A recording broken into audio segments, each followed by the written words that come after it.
O Internacional inicia neste domingo o primeiro dos 3 confrontos decisivos do Campeonato Brasileiro em busca da manutenção do sonho do Tetra Nacional. Porém, quando estiver em campo diante dos comandados de Felipe Luiz, no estádio do Maracanã, a partir das 16 horas, também observa a festa do Botafogo por conta do título da Copa Libertadores conquistado em Buenos Aires neste sábado.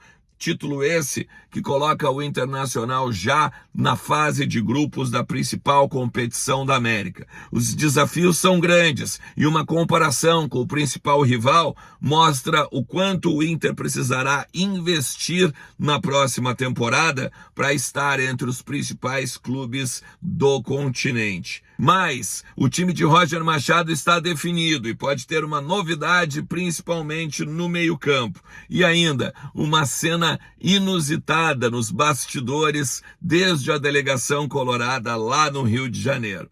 A gente vai falar sobre tudo isso, então tu sabe, fica comigo depois da vinheta.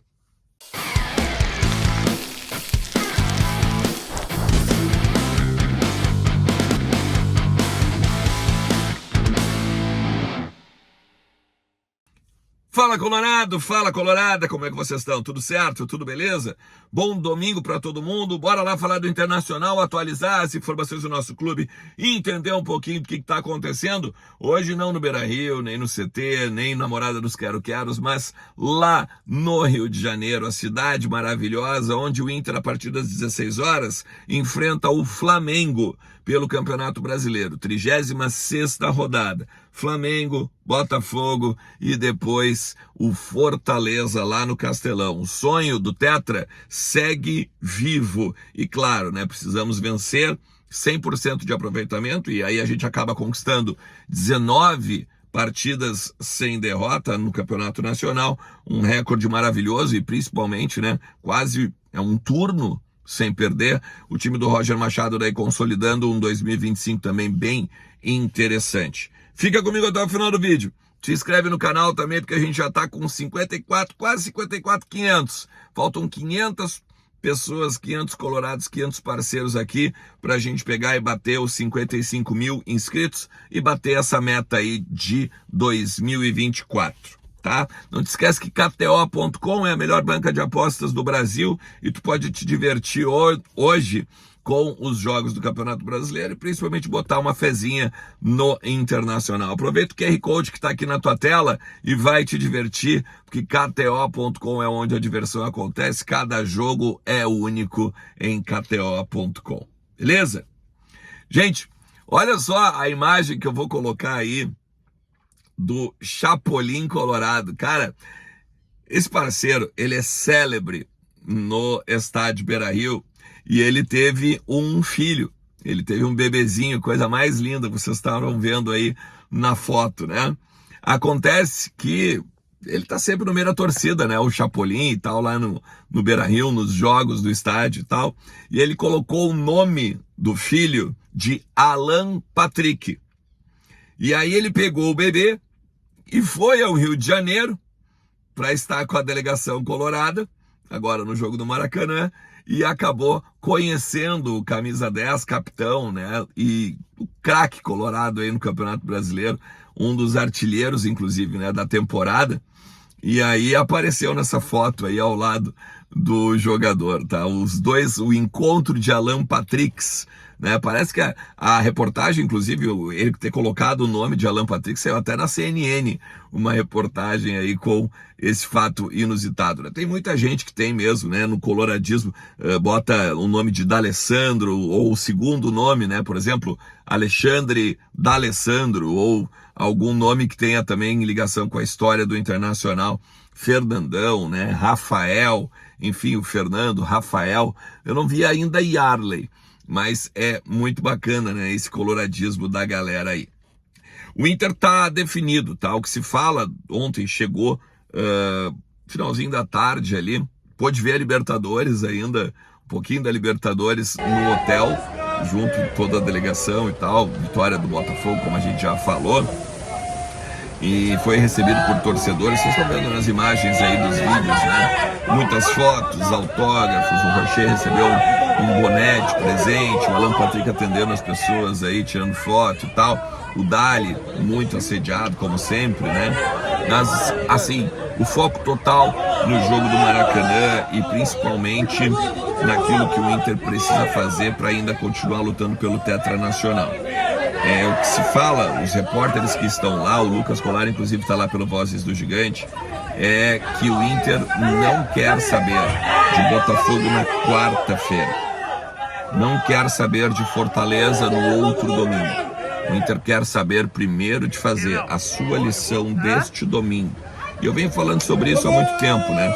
O Bisol está lá, o Bisol falou sobre isso com os colegas, os repórteres, né? Que não adianta nada a gente ganhar o jogo hoje e não ganhar do Botafogo. Então, não adianta nada ganhar o jogo hoje, ganhar do Botafogo e não ganhar do Fortaleza. Então tem que ir mesmo na continuidade do jogo a jogo. Os próprios jogadores também estão falando sobre isso abertamente quando a gente vai na concentração. Tanto quando eu fui agora no final de semana, quanto agora no Rio de Janeiro. O Botafogo chega hoje, domingo, 14 horas do Galeão. Deve também ser uma festa enorme no Rio de Janeiro. O Engenhão ontem já estava lotado, tinha gente pelo ladrão. Os caras de Buenos Aires voltando ao Rio, depois vão ter que ir a Porto Alegre para enfrentar o Inter na quarta-feira. Lembrando que no dia 11 eles já têm um jogo do Intercontinental. E aí agora a grande dúvida é qual vai ser a logística e o planejamento deles para essa reta final do Campeonato Brasileiro. Então segue sendo assim, gurizada, 74 pontos. E aí a gente vê o que dá. O desafio para mim ainda está no Palmeiras.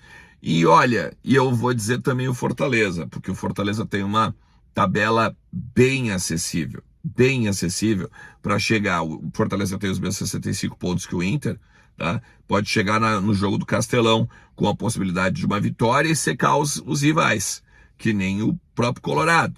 E aí, meu amigo, pode ser bem complicado o jogo pro Inter lá, porque aí vão botar 80 mil no Castelão, vou botar 1 milhão de pessoas ao redor. Os caras lá são tensos no Nordeste, tá?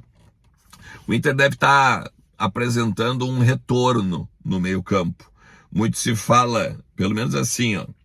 Por que tá todo mundo todo mundo pensando que o Thiago Maia vai ser o titular? Porque não só as fotos de valorização do Thiago Maia na delegação, né, junto às redes sociais do Inter, junto à questão de estar o volante presente e tal, mas porque na delegação, no hotel, disseram muitas vezes que ele não sentiu nada do desconforto muscular que tirou ele do jogo contra o Vasco e contra o Bragantino, que ele tá muito bem de cabeça, mesmo com o pai tendo sofrido um AVC. O pai, inclusive, já saiu do hospital. Foi emocionante, inclusive, né? Todos os enfermeiros, médicos aplaudindo o pai, né? Que saiu caminhando e praticamente sem sequelas, agora deste AVC que teve lá em Roraima, e que ele tá pilhado, que o Thiago estaria pilhado demais para jogar. E que talvez seria ele o titular, então, em cima dessa leitura do que a gente está vendo dos outros, das pessoas falando, né, a respeito da escalação do Roger. Não vazou a escalação, mas não deve fugir de Rocher, o Bruno Gomes, Vitão, Rogel com o Bernabei, o Fernando, e aí vai ficar Thiago Maia ou Bruno Henrique, o Tabata, o Alan Patrick, o Wesley e o Ener Valencia. Só, aliás, o Inter tá com o time completo, o Inter tá com o que tem de melhor no Rio de Janeiro. Só o Rafael Borré não viajou por conta do terceiro cartão amarelo sofrido no jogo contra o Bragantino. Tinha falado para vocês que eu ia tentar fazer um comparativo do plano orçamentário do Inter com o do Grêmio, e com a ajuda do Calhau Dornelles e algumas fontes que eu tenho também dentro do Grêmio, na época, lá atrás, que eu ainda trabalhava na Zero Hora, tenho alguns números que são interessantes, tá? Que mostram como o Inter vai estar na frente do Grêmio financeiramente e organizadamente, né? Agora em 2025. Só para vocês terem uma ideia, eu tô com as anotações aqui embaixo, tá? O Grêmio, ele estima arrecadar uma receita, tá, de 548 milhões, beleza? O Inter estima quase 100 milhões a mais. Isso, claro, né, que vai ter em cima de outras questões, de outras rubricas ali embaixo, mas são 100 milhões a mais, é muito dinheiro de investimento, né, de arrecadação, de receita bruta de atividade. Então, o Grêmio, que ainda nem sabe, né, se vai ou não estar na primeira divisão. Ontem o Criciúma empatou o Campeonato Brasileiro, né? O Fluminense pode vencer hoje, por exemplo, o Atlético Paranaense e passar os caras e chegar mais próximo ali da manutenção, inclusive, né, na Série A. Tem o Atlético Paranaense, que dependendo do que acontecer também, prejudica, né, o fato que o Atlético joga contra o Fluminense. Enfim, os caras jogam uma vida hoje contra o São Paulo, tá? E aí eles estimam um superávit de 75 mil reais, quando que o Inter estima um superávit de 18 milhões de reais. É xarope a diferença. O gasto com futebol é igual, basicamente.